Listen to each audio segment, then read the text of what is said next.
Logiciel numéro 1 de gestion d'école au Sénégal, destiné aux établissements scolaires, quel que soit le niveau. Préscolaire, primaire, collège, lycée, université. Darsystem propose une multitude de fonctionnalités spécialement développées pour répondre aux problématiques quotidiennes des établissements scolaires. Ainsi, Darsystem vous facilite la gestion administrative, gestion et sauvegarde de tous les documents, gestion des étudiants, pointage des professeurs.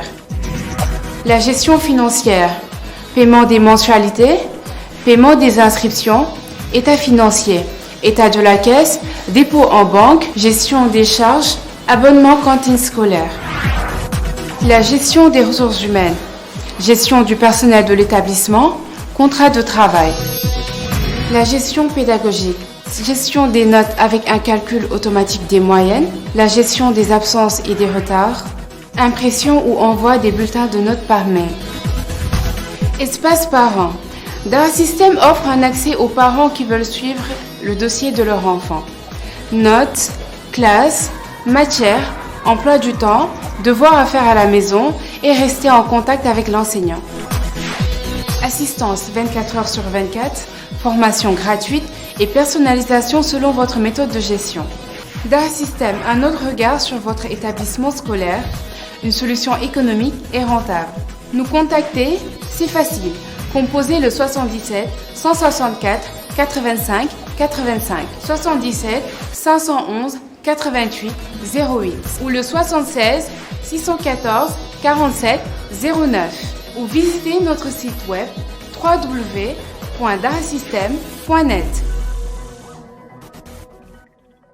Darsystem, logiciel numéro 1 de gestion d'école au Sénégal, moo leen di may seen émission Kennu Askan Wi. Téléspectateurs yu ITV di leen dalal jàmm seen émission Kennu Askan Wi ñu am mbégte dellusiwaat fii tey si altine gi am mbégte naka noonu di dalal Ababacar Fall nekk secrétaire général du GRADEC di groupe de recherche et d'appui conseil pour la démocratie participative et la bonne gouvernance monsieur Fall man lay dalal jàmm ci plateau Kennu Askan Wi fii si ITV. El Hadj Malick maa ngi lay delloo nuyoo di la jaajëfal di la won aussi mbégte bi ma am donc pour vraiment ñëw ci émission bi pour la seconde fois. Effectivement di la gërëm bu baax si sa disponibilité Ababacar Fall yow sa xam-xam màcc ci wàllum politique wàllum élection coow li gis nañ ko gouvernement bu bees bi nga xamante ni installé nañ ko dem fanweeri ministre ak ñeent secrétaire d'État alors sa premier commentaire lan lay doon laataa ñuy xuus bu baax si waxtaan bi. waaw comme ni nga ko waxee gouvernement bi ñu bëri ñu ngi ko doon séntu. yàlla def na démb ñu fësal liste bi. li nga xam ne en tout cas man moom laa ci jàngat ci donc à chaud ni ñu koy waxee daal mooy am naa ci mbetteel mais am naa ci aussi li tubaab yi wax déception. Ah bon waaw maanaam yaakaar bu tas. loolu moom mën naa ko wax si ban fànn. parce que réew mi dañu toll foo xam ne réew mi dafa am ay jafe-jafe. loolu moom kenn mënu ko naatable que Sénégal tey dafa toll ci moment boo xam ne moment bu jafe la boo xoolee ci wàllu koom-koom bi déjà dafa sooxe woon crise sanitaire bi ñëw vraiment. gën a yokk mbir mi. oui. situation sociale bi aussi dégradé wu Sénégalais tey sonn nañu. gis nga inondation yi ñu jóge ak problème yi ci am yëpp. tey vraiment ndóol gi dafa yokk ci réew mi ñàkk xëy bi yokk ci réew mi ba nga gis tey lu amul daan am maanaam ñoo xam ne sax dañu amoon xëy bàyyi fa xëy bi di dugg ci gaal yi di dem ba fan yi yaa ngi gis ne chaque jour mu am vraiment ñoo xam ne dinañ leen wàññi wala ñu jàpp leen ñuy jéem a génn réew mi ci ñoo xam ne sax am na ci lu ñu doon yëngu waxatuma nag ñi nga xam ne moom jàppuñu woon ci dara donc boo xoolee problème yooyu fi réew mi toll ak coono yi ni mu jafe-jafe ni mu bëree man jàppoon naa ne affaire xaaroon naa ñu taxawal benn gouvernement boo xam ne dafay jël à bras le corps maanaam mbir yooyu yëpp mais boo seetee ba seet daanaka bon ci niñ ko doon xaaree naan wooy dañuy def remaniement li tubaab bi di wax la montagne a accouché d'une souris man noonu laa ko jàngatee parce que boo seetee en fait Macky Sall amoon na problème politique am na ñu mu bëggoon maanaam tàggalikool débarrassé wu waaw mu profité ci vraiment daal di leen génne ak ñu mu bëggoon dugal dans le cadre xëy na d'une recomposition de la famille libérale pour man loolu jarul woon vraiment c'est-à-dire que ba mu arrêté maanaam ba mu dissoudre gouvernement bi àllarba gis nga lu nekk presse bi wax na ko wala ce sera un remaniement en profondeur. ku nekk di def ay supputation ay conjecture voilà nang bi mise nañ dem maanaam dañ jàppoon ne mbir mi ni ko journaliste yi d'ailleurs yu ba doon wax tsunami politique lay doon. maanaam ñu bëri dinañu dem. am ñu bees ñëw ay technocrates ñoo xam ne mën nañu accompagner président ci vision. mais gis naa ne loolu amul. mais teewul am na ay surprise. am na ay surprise ku si mel ni Mimi Touré mi jiite woon conseil économique social environnemental ak tamit Amadou Ba mi nekkoon affaires étrangères naka noonu Mouhamadou Mokhtar Cissé amee woon wàllum énergie pétrole ak Mohamed Boun Abdallah Dionne secrétaire général bu présidence de la République mu nekk ay surprise ak Aly Ngouille Ndiaye ministre de l'intérieur ay surprise am na quand même. waaw xam nga moo tax may la surprise ak déception laa wax ci commencement bi. surprise yi mën naa wax ne par exemple président xëy na foofu la amee ay surprise am na ñoo xam ne nii. ñu ngi doon lam-lame depuis bu yàgg que ne dañu am ay ambition présidentielle. boo seetee daanaka ñooñu la génne. ñu ngi fi tudd muy Amadou Ba. muy ku ci mel ni Mimi Touré. muy ku ci mel ni Makhtar Cissé bon Aly Ngouille Ndiaye dans une moindre mesure mais loolu yëpp nit ñi ngi wax naan ñii vraiment ñu ngi préparé pour 2024 daaw nañ ci sax laawaale Abdoulaye Daouda Diallo mais kooku moom kenn laalu ko bàyyi nañ ko fa. du dëgg.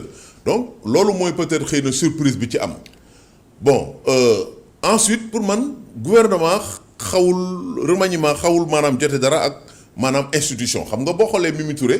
nekkul woon ci gouvernement ci institution la nekkoon. yaakaar naa ne conseil économique social et environnemental moo doon xaw ma ñett wala ñeenteelu. institution bi boo xoolee ci wàllu ordre protocolaire bi. effectivement mais ñëpp xam nañ ne et loolu secret de polichinelle la que Mimi Touré daanaka ci biir APR. mi ngi doon jéem a xàll yoonam pour 2024. loolu yaakaar naa ne boo seetee ci jamono yële passé am na ay ndaw APR yu bëri yoo xam ne ñu ngi ko doon attaqué di ko sànni ay missiles commencé di wax ak yooyu. mais ñoom aussi ensuite na mu doon doxalee. won na ne moom de toute façon xam naa ne 2024 en tout cas mi ngi doon préparé wu. alors attitude Macky Sall nan nga koy analyser ku si mel ni Mimi Touré Amadou Ba Makhtar Cissé ñëpp jàppoon nañ ñii dañ am ambition. ngir samp seen ndën 2024 élection présidentielle yi alors Macky Sall ñëw génne leen est-ce que loolu lu jaadu la. waaw pour man. xam nga nit ki am ambition loolu lu jaadu la. ay militants la ñu nekk APR am nañu droit am ambition. maintenant nag bu fekkee ne comme ambition rek mu génne la loolu je crois que retour de bâton bi mën naa metti ci moom. c'est-à-dire que fa ñu nar a jël mooy fa ñu nar a jëm mooy ñeeñu nga xam ne daf leen génne. bu fekkee ne ambition boobu donc ñoom dañu continuer en tout cas nekk ci trajectoire boobu dinañu ñoom indi lu ñuy wax une réponse politique à cette situation là moo xam dañuy dem taxawal mouvement wala ñu dem taxawal parti pour que 2024 effectivement ñu mën a am en tout cas instrument boo xam ne moom mooy mën a porter seen ambition. loolu yaakaar naa ne en tout cas ci li ma wóor ku ci mel ni Mimi Touré parce que ànd naa ak moom ci wàllu politique ñu milité ci benn parti. ma xam trajectoire am ba mu amee crise émission mu génn fa. ci jamono yooyu journaliste laaj ko mu ne moom maanaam vie mënu ko conjuguer sans politique kooku pour ma jàpp ne ak fi mu jóge ñu jële ko ci poste premier ministre mu toog def traversée du désert ñu indiwaat ko tey donc ci presque troisième président te xaw ma quatrième génnewaat ko ak ci conditions yi ñu ko génnee man jàpp naa ne comme xam ne mbiru politique la que dina ber xàllu boppam te ci li ma gis moom ak fa mu jëm que 2024 mën na jàkkaarloo ak président Macky Sall. te est-ce que sax dina yem si moom rek si Mimi Touré.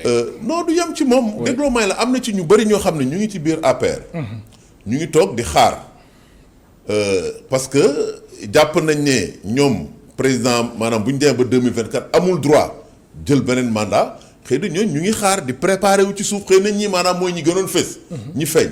mais comme li ñuy wax rek xam nga mbiru politique am na loo xam ne peut-être luy feeñ ci biti la ak loo xam ne xëy na du feeñ day nëbbu mais jàpp na ni fii ñuy dem maanaam ci échéance yi di ñëw waaye bu ñu jógee ci local yi dem ci législative nga xam ne moom mooy dernière élection avant 2024 lu bëri dina leer ci ñi nga xam ne ñu ngi ci biir APR am ay ambition moo xam danañu génnal seen bopp wala bu ñu manifester ne dañu bëgg donc dem taxaw jàkkaarloog président ber seen langue bopp président dana leen génne. alors Ababacar Fall yow yaa ngi woon si dialogue national bi dialogue politique bi nga si doon béy waar gu am solo gis nañ Aly Ngouille Ndiaye am na sax ñu nekk si kujje gi ñu nga xamante ni yàgg nañ wax ni dafa war a jógee ci poste bu mu nekk muy ministre de l'intérieur léegi ki ko remplacé mooy Antoine Félix Diome nekkoon agent judiciaire de l'État ñëpp xam na ni Antoine Félix Diome CREI yi nekkoon na fa naka noonu dossier Karim Wade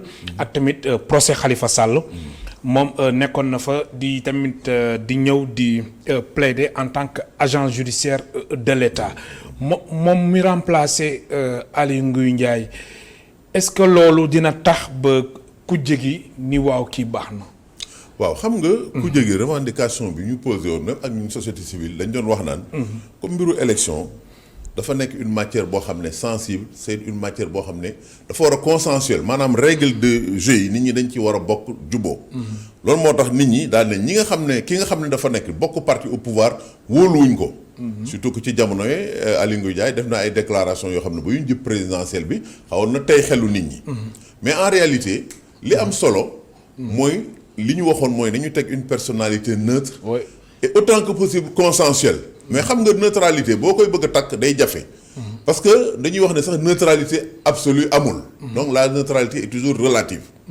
mais li gënoon am solo mooy ñu jëf une personne boo xam ne une personnalité neutre mais consensuelle koo xam ne maanaam ñëpp dinañ ci juwoo. xam nga président xëy na am na façon nit yoo xam ne bu leen jëloon teg leen ni ah ñëpp dinañ ne vraiment amuñu luñ ciy wax ñii farewuñu fen dañu tëddee njaaxaanaay. mais ci cas bi mu indi c'est vrai que Antoine Félix Diome mi ñu fa nommé magistrat la de formation. mais xam nga léegi gis nañ fi ay magistrats yoo xam ne demandé nañu disponibilité créer mouvement politique. gis nga ko ci directeur IPRES bi Amadou Lamine Dieng. ki ñu fi nommé Dakar Dem Dikk bu yàggul et cetera et cetera Omar Ben Khattab. donc pour man jàpp naa ne même bu fekkee ne magistrat la. man bu ma analyser maanaam parcours am fi mu jaar. ak maanaam ni nga xam ne noonu la doon. nekk procureur de la république xaw ma substitut du procureur. ak implication bi mu amoon ci maanaam CREI bi nga xam ne moom moo condamné Karim Wade ak mbiru Khalifa Sall également ni mu ci taxawee. gannaaw gi mu nekk agent judiciaire de l'État mu mel ni loo xam ne peut-être xëy na tàngal la buñ ko jox. bi mu jógee ci procès yooyu. oui te soo xoolee sax procès Khalifa Sall moom dafa daan nekk. waaw di jàmmaarloo bu baax a baax. voilà moo tax maanaam mooy rôle bi mu ci joué ak réquisitoire bi mu def bu sévère bi. ci ñaari procès yooyu. ba bi mu ci jógee jàpp nañ ne fañ ko yóbbu agent judiciaire de l'État maanaam sax dañ ko neexal récompense la mooy li may wax tàngal bi. donc foofu mu nekk daanaka le bras armé presque de l'État. ci dans les procès yi état yi am avec des institutions wala des particuliers au niveau des cours et tribunaux. donc man jàpp naa ne en tout cas ci li ma jàpp mooy du ku neutre. ci man li ma jàppoon mooy vraiment lu mel noonu comme dañuy wax di dialogue politique rek président waxtaan ci. ak acteurs politiques yi ñu seet ñu définir ab profil. profilu nit koo xam ne bu ñu ko sampee kenn du am dara lu mu ciy laam-laame. mais li wóor ba wóor. man ni ma xalaatee gis naa sénégalais ak ñoo xam ne ñu société bi noonu la ñu xalaatee jàpp naa ne en tout cas kii ñu fa teg tey man day dalul sama xel. bu dee rek wàllu neutralité la ñuy wax. mais alors wàllum neutralité boobu sax justement gis nañ tey waa taxawu Sénégal bi nga xamante ni Khalifa Sall moo ko jiite ñoom ñu ni alamuk Antoine Félix Diome dafa war a jóge nu mu gën a gaawee ci bopp ministère de l'intérieur. waaw xam nga mooy li ma la wax xam nga man loolu sax information fii laa ko amee. mais nee naa rek ci sama analyse ak xëy na recoupement yi ma def ak yooyu. jàpp naa ne kooku c'est pas une personnalité consensuelle maanaam ñu bari duñ ci d'accord. parce que li ñuy jàpp ne magistrat la d'abord. bon loolu sax xëy na c'est pas mais par rapport ak rôle bi mu joué. ci yi may wax nii procès yooyu neutre. et donc man ni ma ko gisee. maanaam tey dañuy dem ci benn lu ñuy wax durcissement. waaw on va vers un durcissement pour man parce que Aly Ngouille Ndiaye lu ñu ko mën ci waxal. mooy pour man nit la ko xam ne en tout cas daan na masla waaw daan na masla daan na lamiso et cetera amoon na ouverture loolu moom lu ma constaté ci moom lu ma ko seedeel la kii nag vraiment xamaguma ko mais ni mu taxawee ci ñaari procès yi ma tudd fii vraiment wane na ne en tout cas tey dañ ko teg foofu maanaam pour mu xeex parce que gis nañ ne de plus en plus ñuy dem problème yi dañuy gën a bari ci réew mi gis nga tey conflits sociaux yi conflits politiques yi conflits fonciers yi te gis nga tey li ci mel ni par exemple suñu police ak suñu force de l'ordre ni ñuy taxawee tey ci vraiment di réprimer manifestation yi ak yu demee noonu. donc pour man daal jàpp naa ne franchement kii ñu fa teg daal pour moi ce n'est pas l'homme qu'il faut à la place qu'il faut. alors yow nga def gëstu bu am solo ci wàllum politique génne nga sax livre bu tudd histoire politique électorale du Sénégal l'éternel recommencement de 1960 à 2020 kon éternel recommencement boobu noonu ñu ngi si ba léegi wala. ndax ñu ngi si atum 2020 ndax livre bi sax moo nekk nii. voilà maanaam mooy loolu rek gis nga mooy loolu. livre bi sax génnagul. yaakaar na fukki fan ak juróom. livre bi dina génn. très bien maanaam loolu laa ciy damay wax ne tey lii am yëpp. maanaam éternel recommencement. dañuy commencé waat rek théâtre la bu ñu nekk boo xam ne. donc c'est la même pièce qui est jouée. yaa ngi acteurs yi rek ñooy changé. oui mais boo xoolee ba xool rupture yi ñuy wax xam nga Macky Sall ba muy ñëw 2012 lu ñu fi wax. rupture lañ fi wax def ko slogan mais ana rupture yi xam nga gisuñu ko. tey c'est les mêmes choses qui reviennent, c'est les mêmes débats autour de la problématique du fichier, autour de la problématique des élections, d'une personnalité neutre, etc. C'est l'éternel recommencement également en ce qui concerne les politiques. C'est le même système qui continue. Hein? Un système vraiment aujourd'hui qui a désagrégé un peu la société sénégalaise avec vraiment son lot de problèmes, chômage, des jeunes, tey li may wax naan problème mu mbëkk mi et cetera maanaam pour man nit ñi tey la ñu gën a nekk ci jafe-jafe. donc à chaque fois dañuy gis nit ñi ñu ngi changer mais ce sont les mêmes politiques qui reviennent. et les mêmes pratiques qui reviennent. la malgouvernance et cetera yooyu chaque jour sénégalais ñu ngi ci teg seen bët. donc moo tax ma jàpp ne daal pour man en tout cas ñu ngi ci guddi goo xam ne bët setagul.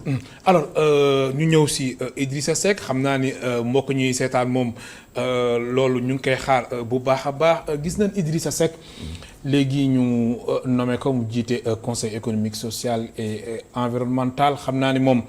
passation de service am digganteem ak Aminata Touré Mimi Touré xam naa dana nekk passation de service bu am solo ndax ñoom ñaar jamono yi si gannaaw waaw mosuñ jaaroo taal ak tamit kàddu yi si jotoon am alors Idrissa Seck attitude am da nga koy analyser. waaw xam nga man mooy li may wax rek tout le temps bu muy indi ci éternel recommencement bi mooy tey man suñu classe politique dans son ensemble daf ma jaaxal maanaam tey nit ñi dañuy wax li suba ñu wax la le maanaam li ñu fiy wax maanaam depuis jamono Ablaye Wade ñu tudde ko ci waxeet.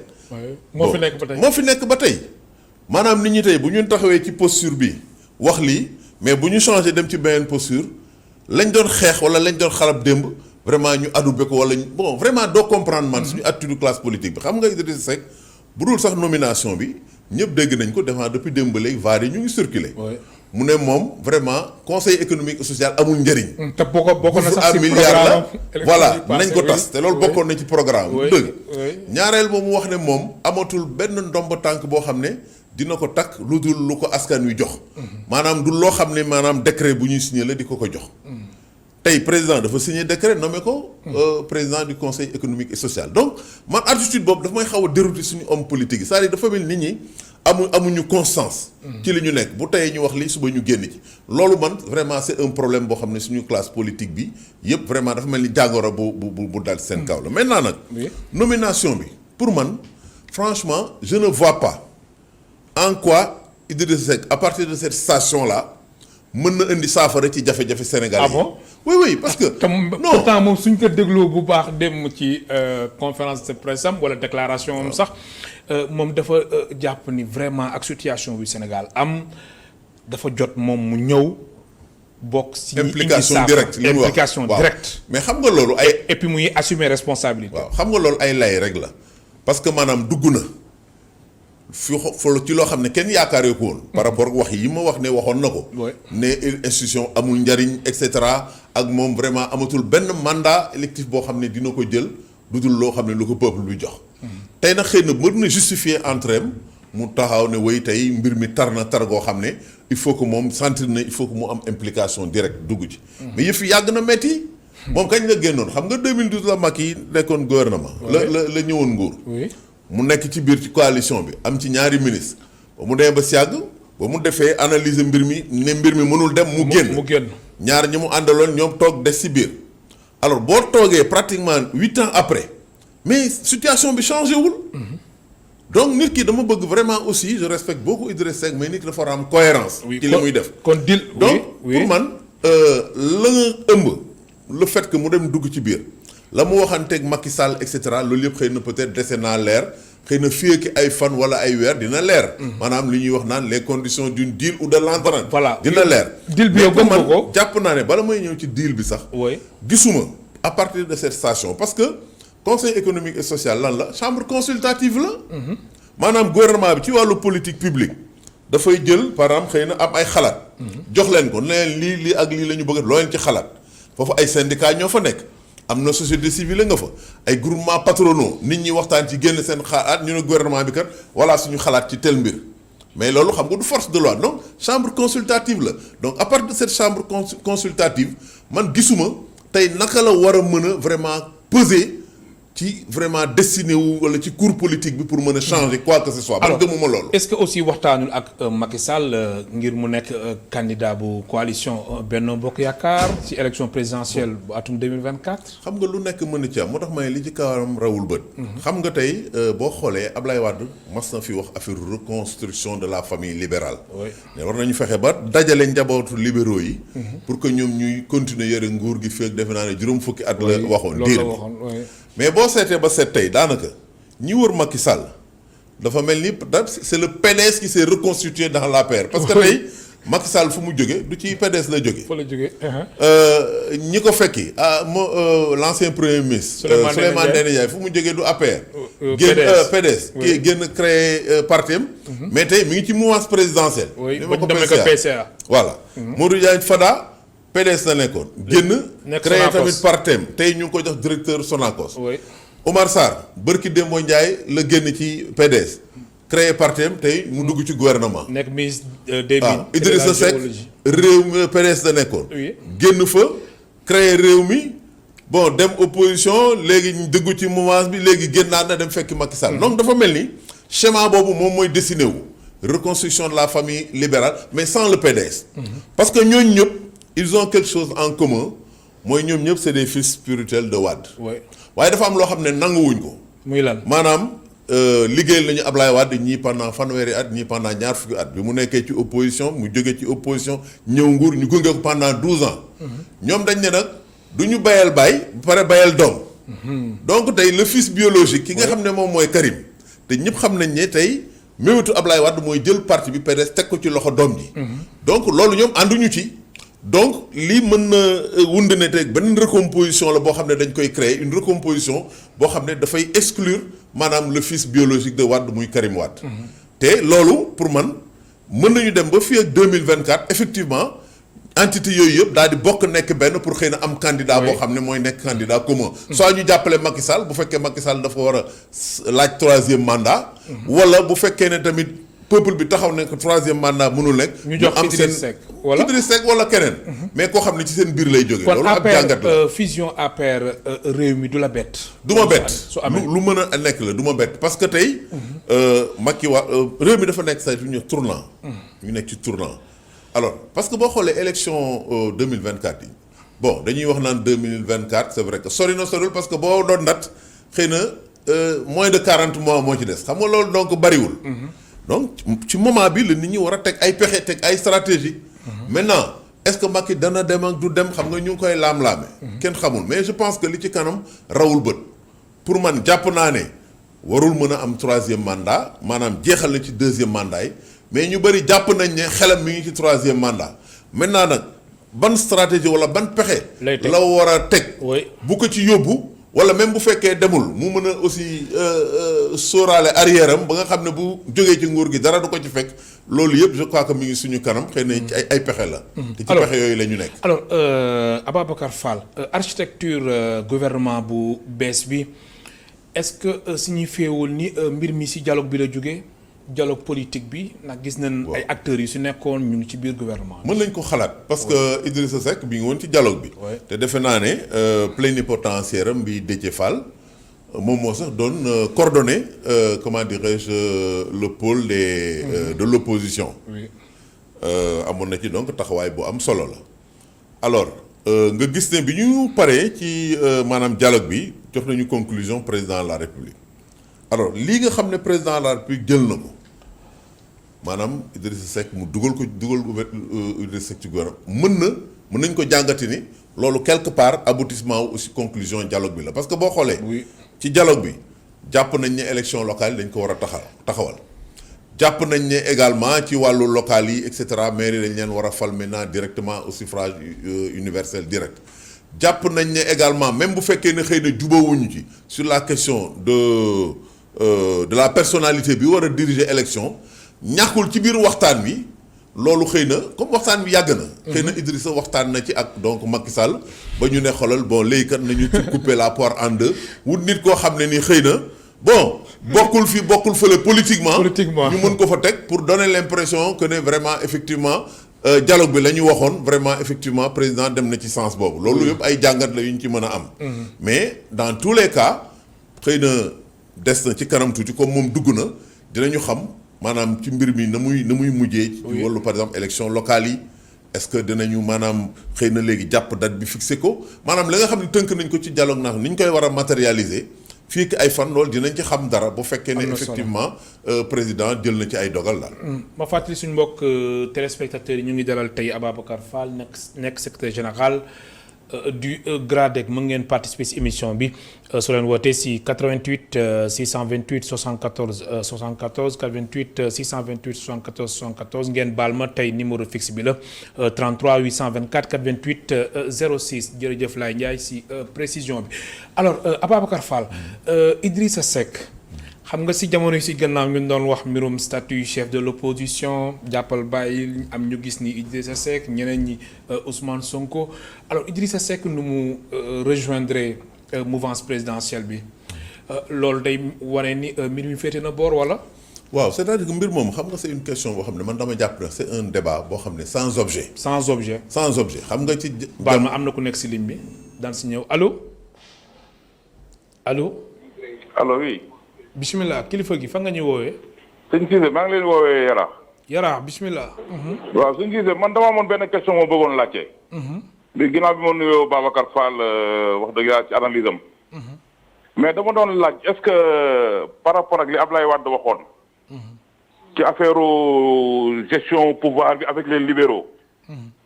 est-ce que xalaatul leen loolu mooy ñor parce que man li ma comprendre mooy. même Macky Sall ñi mu dind muy Aminata Touré muy Amadou Ba ñoo ñëpp da leen génne pour ñu dem préparer wu ji parce que les libéraux ba fii ñuy wax rek les 50 ans que Abdoulaye Wade avait dit que ni ñoom ñoo yor réew mi ci loolu la ñu yaakaar ci loolu laa yaakaar ni ci loolu la ñuy nekk est-ce que Babacar analyse boobu tey mënuñu koo jël ñu xool exactement nan ndax loolu ma ngay taxaw wala taxaw ba léegi. parce que man li ma jàngat mooy tous les libéraux actuellement sont en train de se retrouver te li Abdoulaye Wade waxoon ni deal xam nga Abdoulaye demoon élection présidentielle yi. te boo xoolee calcul bi yëpp mi wax ay lakk leen carte yeeg ay nangam yëpp doon yaatal pour Macky Sall gagner parce que indi na fi Sonko kase ko. rey ko rapidement. donc analyse yooyu tamit est-ce que sëñ Babacar waru ci mën a def ay jàngat pour les libéraux là parce que comme il l'a dit tout de suite ñoom Modou Diagne Fada ñëpp ñu ngi ñëwaat ñoom ñëpp ñu ngi ci mouvance présidentielle bi donc loolu tamit jàngat la boo xam ne man mën naa xalaat ni Macky Sall ñu mu dindeeg ñi mu wekk parce que boo xoolee Aly Ngouille Ndiaye ni mu ko jegee Mimi Touré ni mu ko jegee Amadou Ba ni mu ko jegee ak Matar Cissé te ñoom ñëpp ñi leen doon jën kii mu dem indi leen tamit fale parce que xam na ne am na ci loo xam ne ñoom bu ñu préparé nañ population pour loolu. man daal loolu laa bëggoon sëñ Babacar xaw ma nag man damay xaw a xalaat tuuti rek. jërëjëf ci ndax loolu nekk ci jërëjëf. Ababacar. yaakaar naa ne sax tontu naa ci. ne tey. Wade loolu projet la bu mu amoon. ne reconstruction de la famille libérale. parce que gis nañ en njabootam tas na. ay crise yu amoon ci PDS ba am yeneen ñoo xam ne sur les flancs du PDS créé nañu ay parti wax naa ko tout à l'heure Modou Diagne Fada dem na Souleymane Ndéné Ndiaye dem na Omar Sarr dem na. Modou Diagne Fada dem na et cetera Samuel Sarr dem na. oui Samuel Sarr waaw donc bari na ñoo xam ne donc demoon nañu. donc moom xëy na nekkoon na ci ay pexe pour dajale njabootam mais nee naa la li ci nekk rek li ciy ñuul. mooy ñooñu ñëpp donte ñoom ñëpp ku ci nekk booy wax Aliou Sow également. ci la nekkoon dem na créer partem ñoom ñëpp nee naa dañu am dénominateur en commun ñoom ñëpp dañ ne Wade mooy seen père spirituel. moo leen jàngal politique. mais fa nga xam ne xëy na fa la seen yoon juunoo. mooy tey maanaam mbiru Karim. Wade dafa jël maanaam def le vide bëgg a jiital doom ji teg ko ci kanam gis nga même candidature Karim. li mu indi ci PDS ñu bëri d'accord uñ ci woon mais mu ne vraiment mooy nekk candidat ba tax PDS mu jëwul dem élection donc loolu mooy tey ñoom seen problème defe naa li leen opposé mais reconstruction de la famille libérale moom ala kulli alin ci loolu la ñu jëm tey jàpp naa ne fii ak 2024 mbir mi dina gën a leer am na solo am na keneen ku nekk si ligne bi allo waaw salaamaaleykum wa rahmatullah. waaleykum salaam wa rahmatullah. itteew yi ñi leen di siyaare baax a baax. alhamdulilah delloo ziar kilifa gi. di rafetlu seen débat bi. jërëjëf jërëjëf. di leen suivre fu ñu toll. jërëjëf jërëjëf. ndax ay kàngam ñoo fi nekk. jërëjëf. ñu bëgg a wax li xew ci réew mi démb. fan nga ñu woowee. maa ngi wootee Touba. bismillah. waaw waaw mu nekk loo xam ne lu ñu bett la. lu ñu jaaxal. di xam ne nit ñi dañu war a am gëm-gëm. am patience toog jàpp ci yàlla xaar. waaye nit koo xam ne sa waxi démb ak sa waxi tey mënuñoo bokk ci dara ndax la nga doon bañ démb la nga wàcc woon démb moom la politique yi lekkloo. moom la koo xamante ni te ennemi la woon mosoo wax ci moom rafet da nga daan vision bi mu yor dem ñaajo la jëm tey nga topp ci gannaawam di wax yoo xamante ni waxi ndax sa nag la. ak benn kuréel boo xamante ni bu fekkee ne yow da ngaa bëgg a indi koom-koomu Sénégal bëgg liggéey Sénégal ci ban kuréel nga koy indi boo xamante ni lekk kay xaalis la di la jox ay millions yoo xamante ni amul benn avantage ah mu daal damaa jaaxle ci Sénégal ndax ñii daal yàq dara politicien la. de deal bi ñu doon wax ci PDS gëm naa ni dañoo jaay PDS ndax boo xool ñi sacrifice Karim Meïssa Wade signal ko ay kayitam tey jii ñi ànd ñoo Macky Sall ñii tey jii nii Macky Sall teg na leen ci ruqu di am ñu def ak ñoom. ba ñu indi ay ministère de l'intérieur rek bu xool ñi doxal àtte yeeg yooyu mu mel ni ñii ñaari complot laa gis ci ñoom complété Sénégal ak complété PDS. te Sénégal yi nañ am ful la am seen fayda. bañ a bàyyee politiciens yi réew mi. yor seen carte te heure suñu demee ba élection jot ñu xool ku leen neex ñu sànnil ko ba ñu diglu kii ba ñu diglu ma Samba ba ñu diglu ma Demba. jërëjëf ndax ñu yàq nañ Sénégal li dafa ñaaw quoi. jaajëf siyaar naa leen bu wér a wér. jërëjëf alors Ababacar Fall dañuy dellu si kaaw Idriss Seck ci wàllum statut chef de l'opposition. mbir mi na nga koy jàngatee. waaw man ni ma koy jàng xam nga wax naa ne loolu débat la boo xam c'est sans objet. oui man li am solo pour man mooy tey ñu définir lu ñuy wax ay règles du jeu yu clair. yoo xam ne dina mën a tax bu ñu demee ci ay jongante ñu dem élection yi leer ki gagné ñu xam ne gagné na mu doxal. waaye ni ñu posé affaire bi c'est vrai que Ablaye Wade yëkkati woon na ko à l'époque. mais ba mu ko yëkkatee boo xoolee ci constitution bi dafa defoon moom statut de l'opposition. et bu mu doon wax l'opposition parlementaire moo tax parce que gis nañu ci àddina bi ay pratiques ay réew yoo xam ne ki nga xam ne moo ëpp doole assemblée maanaam am na cër bu ñu koy jox gouvernement bi da koy consulter di waxtaan ak moom ci lu bari. bi Macky di def son projet de révision constitutionnelle 2016 moom moo ci yokk maanaam statut de l'opposition et de son chef. mais man. waruma gis vraiment fu mu ne dans le contexte sociologique du Sénégal.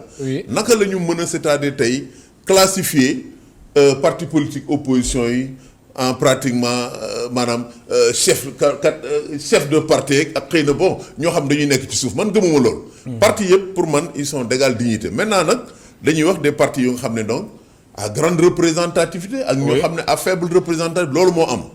ensuite man dama jàpp ne. fañ ko bëggee natt ne dañ koy jëlee ci candidat bi nga xam ne moom moo jëloon deuxième ci présidentielle yi ci li ma jàpp man mënuma ko nangu. ah bon parce que li tax. xam nga loolu même ci science politique sax nit ñi maanaam dañu jubawul ci wàllu statut du chef de l'opposition. parce que boo demee dans le système anglo-saxon ñoom dafa am nu ñu koy doxalee nga dem ci yeneen système am nu ñu koy doxalee ñoo xam ne dañ koy jël ci maanaam parti bi nga xam ne au niveau de la représentation parlementaire moo fa ëpp doole.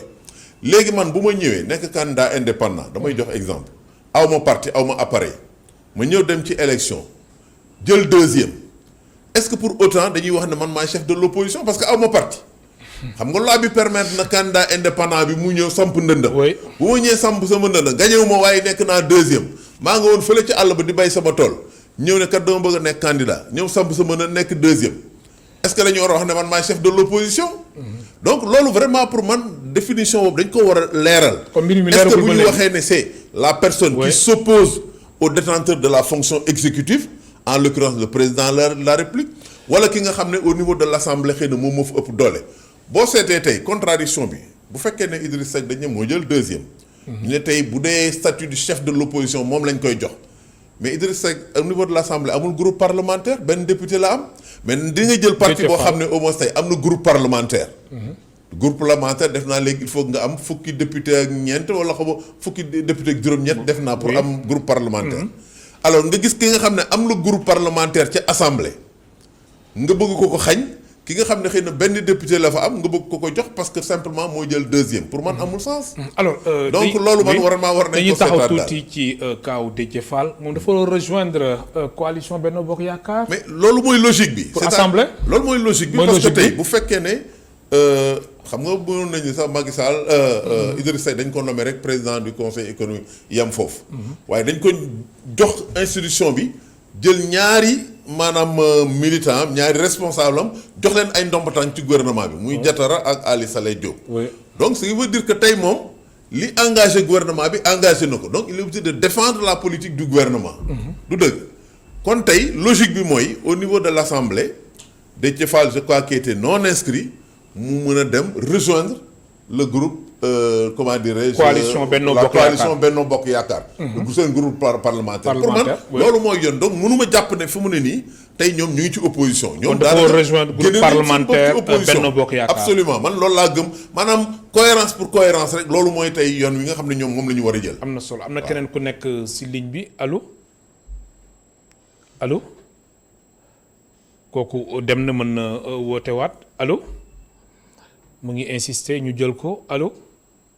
allo oui bonsoir ça va. alhamdulilah kilifa gi bismillah allo.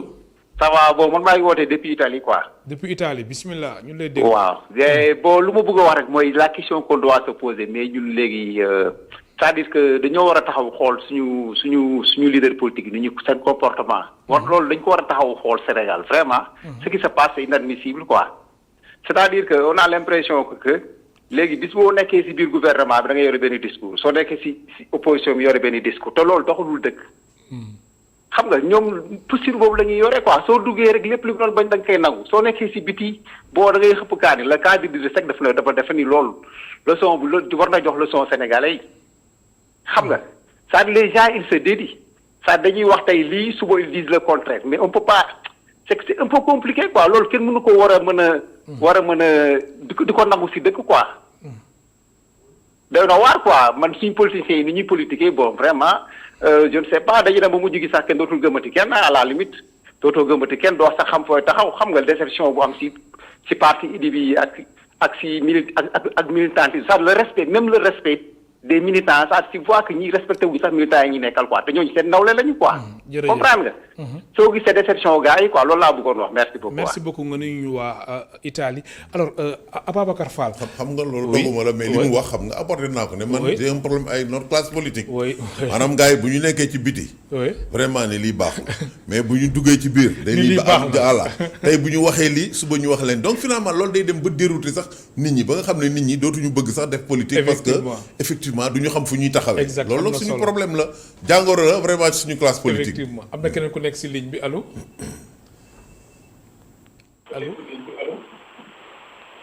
allo baal ñu nga wàllu télé bi allo. waaw sëñ bi naa def. alhamdulilah fa nga ñu woowee. kilifa la ngay tey. alhamdulilah. maa ngi leen siyaare na ngeen def. alhamdulilah foo ñu woowee. maa leen woowee Mbacke Bawol. bismillah. waaw man daal seetaat naa émission bi c'est intéressant débat bi neex na. jërëjëf. ñun daal li ñu naqari mooy. da ngay ànd ak chaque fois ay politiciens nga ñëw ba à la dernière minute ñu def nii. déet waay lii nag dafa nekk loo xam ni waa Sénégal gépp dañ cee war a jàngee. képp koo xamante ni yaa ngi défendre lii nga yor ab institution maanaam ngay jiite dara ak Sénégal waxuma la sax politicien mais ngay jiite ab kuréel goo xamante ni yaa ngi défendre lii nga xamante ni moom la Idrissa Seck def il laa war a jëlee ci instance boobu. parce que ay nit bu ñuy ànd dañuy waxante dëgg tey nga zone suba nga ñuul gannaaw suba nga vert loolu du àdduna te àdduna da nga ciy def loo xam ne bu ëllëgee ku la gis dana la naw. man nag am naa déception bu boobu lu ma bett trop ci Idrissa Seck. parce que man jàppoon naa ni dépassé na lii mais nag ni ñu bëgg li ñu nar lépp nit ñi dofuñ ñu ngi xool parce que man sama analyse bi ma gis mooy dafay nekk conseil économique social pour quelque temps ñu def élection législative mu doon député ñu jaarale ko assemblée mu jaar assemblée def fa les 2 ans qui restent à Macky Sall su Macky Sall di dem yàqal ko te loolu sénégalais yi duñ ko nangu kon loolu nga gis. waaw man daal analyse boobu laa gis te bu boobaa tamit dana taxaw kenn du xuloo kenn du xeex kenn du jàmmaarloo mais danañ yor suñu carte mobiliser comme nañ daan def fexe ba nga xamante ni lii nga xamante ni moom lañ doxal ñu teg suñu tànk teg suñu bakkan. ñun nag waa Mbàkke ñun yàgg na ñoo xam ni gouvernement bi ni lay doxee maa ngi jégalu nag yàgg na ñoo xam ni waa Mbàkke ñun xam nañ gouvernement boo xamante ni ay caaxaan la ay folo ay dil la ñun yàgg nañ koo comprendre moo tax APR bi nga xamante ni moo nekk Mbàkke musu fee gagné te du fi gagné ba faaw parce que ñun xam nañ fi ñuy teg suñu tànk. jërëjëf maa ngi leen di gërëm di rafetlu nuyu waa Mbàkke kilifa gi alors moom lu mu wax tamit jar na analyse. waaw xam nga mooy li ma wax rek maanaam réew mi kenn dofatul nit ñëpp ñu nekk da nga ubbi sa bët di xool. Sénégalais yi kenn mënutul leen ndax. nit ki yow da ngay. et en fait loolu mooy problème bi maanaam déphasage bi nga xam ne am na entre tey leader politique ak peuple bi. peuple bi da ngay seet ne sax dañu nekk en avance xam nga ñii boo seetee xëy na peut-être sax seen niveau soriwul. mais gis nga boo xoolee ni ñuy analyser. ñu ngi analyser. ak li mu mujj wax ne ñun kenn mënatuñu façon ñu ngi yegg suñu carte et cetera et cetera. donc parce que nit ñi dañu war a xam ne gis nga contexte yi dañu nuróotul parce que à l'époque la jigoon Ablaye Wade. boo seetee 91 97 ay gouvernement de majorité présidentielle El Hadji temps Abdou Diouf. xam nga amoon na fi. Ablaye Wade dugg élection bi ñëw mu génnaat. duggaat fayu élection mu génnaat. te bu génnaatee day ëpp doole parce que loolu contexte bipolarisation lañ nekkoon. c'est vrai ndax defoon na ko sax bu mujj bi atum 98. voilà bipolarisation parce que boobu daanaka PS ak PDS ak ñoo fi nekkoon. mais langue politique tey dafa yaatu. parti yi bari nañu ëpp nañu lu mat 300 ba noppi tey dafa am ay puissants mouvements citoyens ak une société civile peut-être dynamique. ba pare peuple bi dañu gën a yeewu avec réseaux sociaux yeeg. télévision yeeg internet et cetera donc nit ñi dañuy analyser donc di jàng. de telle sorte que politiciens yi loolu dañ ko war a di sóoraale.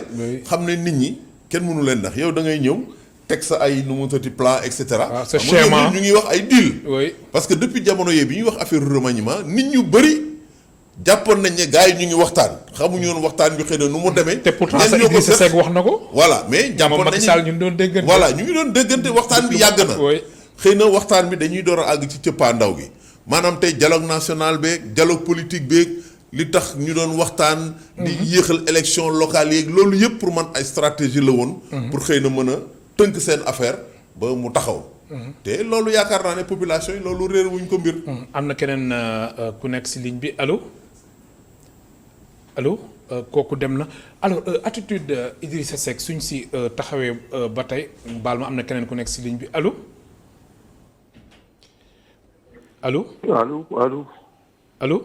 asalaamaaleykum. waaleykum salaam kilifa gi fan. maa ngi leen di ziar maa ngi woote Jaxaay. Jaxaay bismillah. voilà maa ngi leen di nuyu invité bi. vraiment débat bi c'est important. merci beaucoup. voilà li ma doon poser question nag. oui parce que ki jàll léegi xaw na ko brosser. mooy la nomination de monsieur Mbow. allo. comme premier vice-président. allo. oui. bu assemblée nationale. bu assemblée affirmative. oui Abdou Mbow. baal ñu nga wàññi télé bi su ko defee déggin bi gën a mën a jàppani. voilà comme ci Abdou Mbow comme premier vice-président assemblée nationale. aujourd'hui invité de la question boobu. quelle lecture lay joxe ci loolu. c'est la question que je pose. jërëjëf. deuxième. kooku mujj na dem moom daal nee na Abdou Mbow lu mu nekk premier vice-président bu assemblée nationale ban lecture nga siy def xam naa daal xëy na xelam def si xaw a tey ak li téléspectateur bi waxoon sànq. waaw loolu moom xam nga comme je dis rek ci politique bi lañ nekk bon ay calcul ak teg ay schéma parce que xam nga premier poste vice-président assemblée nationale duñ ko jox n'importe qui. Abdou Mbow wane na peut-être engagement am ci côté président Macky Sall ci. tous les plans. des fois fu plateau yi sax bu gaa yi demul bi ngi ci plateau yi bi ngi fenn di défendre nguuru Macky Sall yaakaar naa ne le fait que Macky Sall teg ko foofu bi nga xam ne Moustapha Cissé Lo dil nañ ko fa loolu vraiment bettul kenn. xëy na donc pour man jàngat bi ma ci naan maam récompense la boo xam ne rek dañ ko jox un fidèle parmi les fidèles. am na solo waaw noonu laa ko gisee quoi. allo kooku dem na alors Idrissa Seck. léegi mu jiite conseil économique social et environnemental. ginnaaw moom si ay waxam ba mu saytuwee mbir mi analyser ko est-ce que aussi jàppul ni xam nga ñu bëre nee na Idrissa Seck lu mu rejoindre Macky Sall mort na politiquement mais est-ce que moom si jàngatam jàppul ni foofu mën na nekk raccourci pour mu nekk président de la République du Sénégal. xam nga yi fii politique ay calcul rek. oui xam nga Idrissa Seck des fois dootul xale yi yaakaar naa ne léegi romb na juróom-benn fukki at wala bu en tout cas romb na ko yaar wala war na ko jege. te xam nga suñu constitution dafa wax ne nit ki yaakaar naa ne léegi ñu ngi plafonné candidat président la 75 ans jàpp naa. yaakaar naa alors donc fu mu ne day calcul parce que fu mu ne 2024 Idrissa Seck xëy na dina am booru 65 ans bu ko 2024 rëccee. xajal la cay des peut-être xëy na wóorul parce que tey gis nañu tey une jeune génération de leaders politiques yoo xam ne ñu ngi émerger ñu si mel ni ñoom Ousmane Sonko ñu si mel ni ñoom tey Khalifa ak Barthélémy Diaz ak ñoom Babacar Diop ak ñeneen maanaam la jeune génération ay maanaam ñi soxlawul muy tudd ñëpp daal ay Thierno Alassane Sall ay jeune génération donc mbir mi maanaam bu ko 2024 rëccee dina gën a jafe ci moom donc ay calculam lay teg mën na jàpp ne moom raccourci la parce que comme nee naa li mu wax ak Macky Sall kenn xamul lan la. est-ce que bu boobaa maanaam Macky dafay song mbiru troisième mandat bi ñoom ñu jàppale ko ci teg peut-être seeni deal au bout de quelque temps moom mu dem assemblée bon bu Macky dawalee et cetera quelque temps démissionné mu ñëw xam nga kenn xamul terme vraiment deal yi lan la. comme bu fekkee ne Macky aussi dafay dem ba troisième mandat bi jeex 2024 mu retiré wu daal di ko ngemb mu dem yooyu yëpp xam nga kenn xamul nee naa loolu yëpp di ci kanam rawul woon mais en tout cas ay calcul. moo lal lii ñu def yëpp daal. maintenant nag nit ki da ngay calculer nag mais peuple bi nga xam ne ñoom ñooy décider ñoo yor seen carte ils sont souverains ñu ngi taxaw di leen xaar. alors sànq ba ñuy tàmbali émission bi da nga ni vraiment da nga am déception si gouvernement bu bees bi alors chantier yi bëri na. ginnaaw ba nga amee déception léegi luy am na mooy gouvernement bi taxawal nañ ko lan moo war a nekk seen objectif yu njëkk. ngir saafara jafe-jafe askan bi. xam nga ne naa la jafe-jafe askan wi moom ñëpp a ko xam. foo dem ci grand place yeeg daanukaayu ataay partout nit ñi ñu ngi waxtaani jafe-jafe yi dëkk bi nekk ci wàllu koom ci wàllu ñàkkum xëy et cetera ak ci Sénégalais yi le fait que tey maanaam weeru jot seen loxo dafay gën a ñàkk jot seen ginnaaw donc jafe-jafe yi ñëpp xam dans tous les secteurs donc man bu fekkee ne Idriss Seck dañ ko jàpp au mot. mu ne moom vraiment dafa bëgg a def implication directe parce que fi réew mi toll pour xëy na mbir mi mën a saafarawu mais bu boobaa man bu ma waroon moom damay laaj ay ministères yoo xam ne ministères yoom su lu mel ni économie ak finance lu mel ni par exemple budget ay pour yii yoo xam ne da ngay maanaam xëy na influer vraiment affaires étrangères voilà ñu demee noonu ay ministère de souveraineté forces armées mais tey boo seetee ba seet lañ ko jox xam nga élevage lañ ko jox ak production animale ak ministère def naa de l'économie numérique. Oui. mais à partir de ces stations ak moom fa mu nekk nee naa ci chambre consultative je ne vois pas naka la mën a influer sur le cours des choses xëy na xanaa peut-être ci diggante bi Macky Sall ñuy waxtaan naan ko bon defal léegi jaaral fii mais bref donc pour man sénégalais yi man li ma doon xaar mooy par rapport ak question yi am tey. question yi ñu am par exemple ci wàllu wér-gu-yaram. parce que tey am nañu crise boo xam ne mooy crise bi gën a metti. ci àddina bi dal na suñu kaw. yàlla suturaal nañu dimbali nañu ba xëy na ñu ngi ciy génn chaque jour cas yi ñu ngi wàññeeku. mais ëllëg yàlla tereti li ñuy wax deuxième vague mën na amaat. wala gis nañ ne temps yi am na docteur yi ko wax ay vague yeneen feebar yoo xam ne ñu ngi génnaat. et cetera donc suñu système de santé pour man lu ñu war a jël à bras le corps la taxawal ay hôpitaux équipé vraiment relever le plateau technique bi et cetera ba nga xam ne yu mel ni bu amee ñu mën a jànkoonteeg moom. loolu man vraiment doon naa ko séntu mbiru par exemple tey mbas mi am. nga xam ne pour man ni ma ko jàppee dafay traduire rek échec ci wàllu politique de jeunesse ak politique emploi waroon nañu vraiment pour man taxawal di maanaam ko teg fa ay nit parce que au-delà des hommes li ëpp solo mooy politique yi yoo xam ne dina mën a tax vraiment tey ñu génn ci situation boobu ndaw yi am xëy mbëkk mi de façon durable ñu mën ko dindi. koom-koom bi également président lancé na PAP A2 bi et cetera. mais pour man loolu dafa am dispositif bu ko war a accompagner te boo seetee ba seet. dañ ne lii daf ko def maanaam remaniement bi pour vraiment booster l'économie relancer l'économie mais boo seetee ñi yore woon économie ñoo ko yore ba léegi Abdoulaye Daouda Diallo moo yore def naa ne budget ak finance que la yore def naa ne plan ak coopération du dëgg xam nga foofu donc dara changé wul donc finalement man vraiment loolu laa doon xalaat man ak lañ ci waxoon par exemple xam nga boo seetee ci presse bi ñu ngi doon wax lu war a mat fukki ministre ak benn ak juróom yoo xam ne dañuy changé. oui ñoo xam ne dañuy jàppoon ne comme ay tokaar la ñu daal wala en tout cas seen liggéey président rafetlu ko. te ñoom sax dafa mel ne ñoom. waaw dañ leen fa ministre bàyyi bu yore développement durable. xam nga ak environnement Abdou Karim Sall. ministre de la justice gis nga tey justice bi. ni mu sooxe ak problème yi ci am maanaam secteur yooyu nga xam yëpp Sénégalais yi dañ leen doon diingat ñooñu daanaka kenn yëngawutu xam nga. loolu man pour man moo tax may la vraiment déception moo ci am. mais si jamono jooju nag bu fekkoon ne président bëgg na vraiment suqali nit ñi joxaat nit ñi yaakaar. dafay def li Seydou Gueye doon wax vraiment remaniement en profondeur. ñu génne une équipe de gens yoo xam ne vraiment ay technocrates di ñoo xam ne ñu xarañ la. ñoo xam ne fu ñu leen tegee Sénégalais yi ne ñii kat vraiment. gongo am na solo alors si jamono jooju tamit Mansour Faye changé nañ ko poste bu mu nekkoon portefeuille am léegi moom bu amee wàllum infrastructure. transport et désenclavement. xam nga li ñu ko jox tamit lu am solo la. désenclavement infrastructure ak yooyu ministère boo am boo xoolee.